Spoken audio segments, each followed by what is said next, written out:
Hey, it's time for the weekly market update. So what's going on? We've got a market that feels right now on even a weekly basis like it's kind of bouncing up and down right now.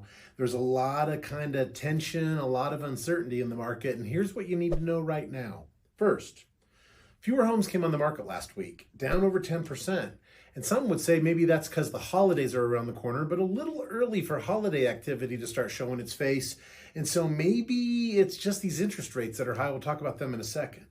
The other thing that's going on is there are fewer homes going under contract right now, and that's the interest rate to conversation. We've seen a sizable decline over the past 2 weeks, not just this last week, but the past 2 weeks.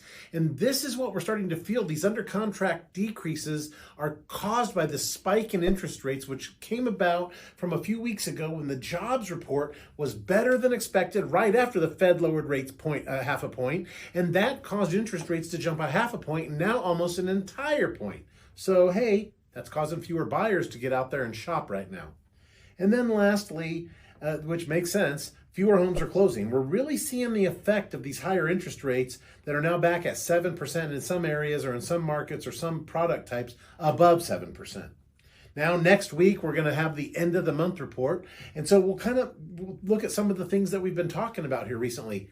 Did prices come down over the last 30 days? They kind of were going up for a while, then they dipped and flattened out. But are we going to see a continual decrease in prices here, even if slightly, caused by these higher interest rates and this lower activity? The other thing that we're going to talk about at the end of the month is, what do we see happening going on next year? I mean, it's starting to get time to start talking about 2025. So, hey, thanks for watching. And next week, catch the end of the month report. We'll talk about the November report, everything that happened in October, and what you can expect going forward for the end of this year and into next.